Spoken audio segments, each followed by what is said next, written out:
More than 994 people, nearly 1,000 murders were committed in the Western Cape over just 3 months, just over half of those involving guns. To discuss, you saw him there. We're joined by the Western Cape Community Safety MEC, Reagen Allen. Thank you for being with us, MEC. Can we firstly agree that these figures are unacceptable? A mass shooting over a weekend on the Cape Flats is still a regular occurrence.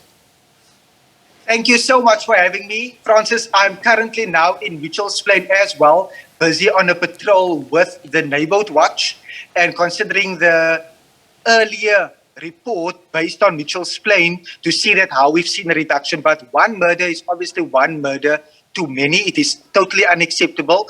We have seen in terms of the under-resourcing, where we have a further 10% vacancy in the South African Police Service, which has further led to a number of crimes that are committed because of the chronic under-resourcing. We have stepped up in terms of providing an additional amount of LEAP officers, and that is the Law Enforcement Advancement Plan, together with the City of Cape Town, to put extra boots on the ground, but also looking at how we are able to reduce the amount of firearms that are on our roads. Yeah. We are also fighting to work with SABC, but also to see how we are strengthening neighborhood watches together with our CPFs, because we see it is totally unacceptable. All right, and we'll talk about LEAP and what has been achieved, but overall there was a slight increase. What has the DA provincial government done over time? So you're accused often of focusing on rich white areas. The ganglands seem to be left out in the cold. Often you do talk about national law enforcement, SAP, saying some of the resources are out of your control, but you can manage relationships, the resources you do have. What has been done? Thank you so much. I think that is such a vital aspect to bring in. Since my appointment as the Minister or the MEC here in the province for police oversight and community safety, I've made it a key priority to foster those relationships with the SAPs, with the safety stakeholders like CPFs and neighborhood watches, but also what we've seen that during the COVID period, for example, we were able to gather information from the pathology services in health, also based on the information that was at the disposal of the Western Cape government.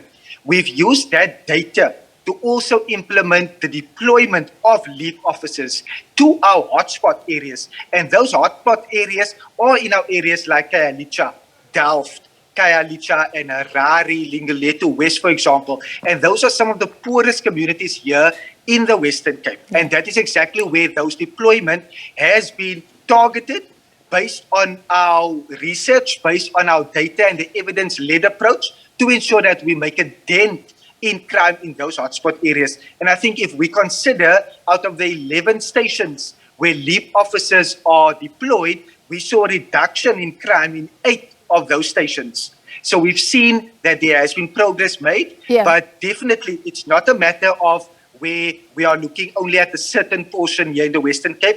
Even if I consider the skewed allocations, that an area that is more leafy here in the Western Cape would have a police to population ratio of 1 officer for every 250 residents, whereas Khayelitsha is 1 officer for every 900 residents. I'm currently in Mitchell's Plain, like I've indicated. It is 1 officer for over 700 residents here. So that is definitely the deployment that sits with SAPs. Okay, but talking about those LEAP areas that came down, I mean, overall, there was a slight increase. So, and you're going back to the time of COVID, saying we had great information, but it doesn't seem to be making a difference overall.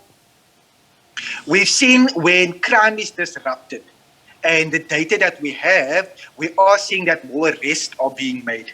We obviously want to see more convictions in that regard, but one thing that we have been clear is that we have a long way to go. We do know that strides have been made. We are continuously asking for further resources from the SAPS side, because we have stepped up outside of our mandate to put boots on the ground, even though policing is not a provincial competency as yet. So we have stepped up in that regard. And Francis, it could have been so different here without the LEAP officers on the ground. Whenever I speak to SAPS members on the ground, to Neighborhood Watch members, they fully see the benefit that the extra boots on the ground and the law enforcement component is doing to curb crime. So it could have been so much worse, but like I say, we are continually fostering those relationships with the South African Police Service, with stakeholders, so that we are able to jointly tackle crime here in our province. You've outlined the inequality very effectively. Thank you very much. So in leafy, rich areas, one police officer to 250. In Delft, where there were 62 murders in 3 months, one for every 900. How is that still possible? How is that still acceptable? I'm glad that you mentioned that one particular issue now, because we have seen in terms of our approach, we have in the Western Cape government what we call a policing needs and priorities report. The policing needs and priorities report is a legislated process that we undertake. All our findings, all our recommendations are then submitted to the National Minister of Police. And for the last 5 to 7 years, our recommendations are hardly taken into account.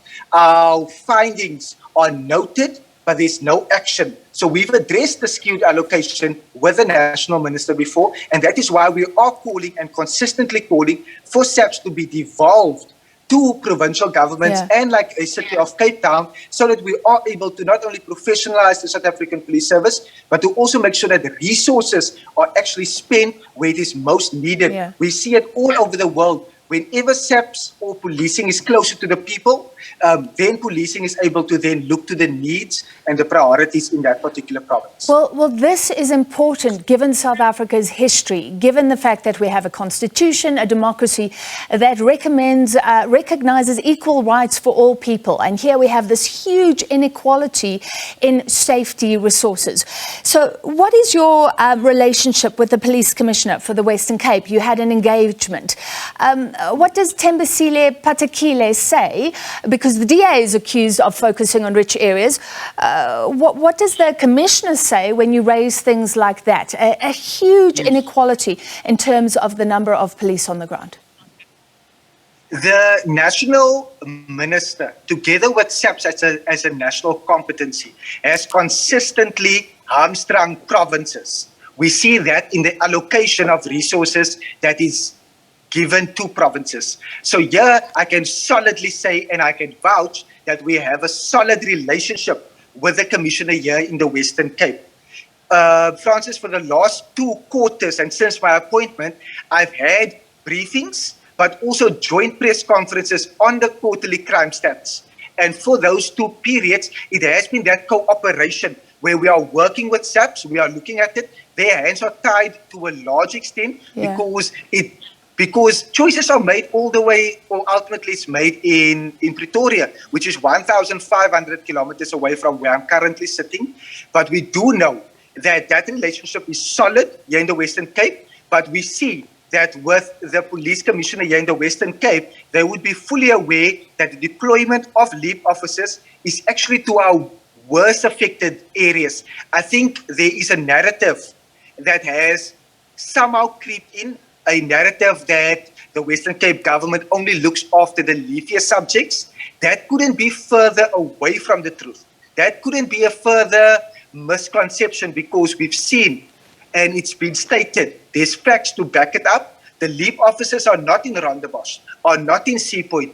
They are in Elsies, in Kraaifontein, in Mitchells Plain, in Harare and in Delft, to compensate for the lack of resources that we have in those areas. All right, MEC, and I think we should hold on to those stats and take it further. Finally, and please keep it short. So just over half of these crimes committed with guns. Guns just flowing freely. What can be done? What is being done? What should be done? Thank you. We have called for a dedicated firearm destruction site here in the Western Cape. For example, we want to make sure that any gun that is confiscated does not land back on our streets.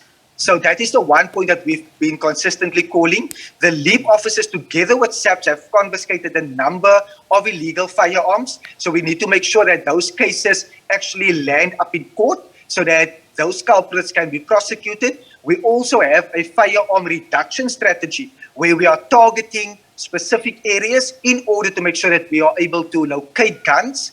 We have also reactivated I have reactivated since my appointment the reward system for any person that whenever there's a gun, an illegal firearm confiscated, and it leads to an arrest and a conviction, there is a reward for that as well. And those are measures that we are looking at being proactive, because we know firearms are used not only in where gang members are killing each other, but often a stray bullet catches an innocent victim.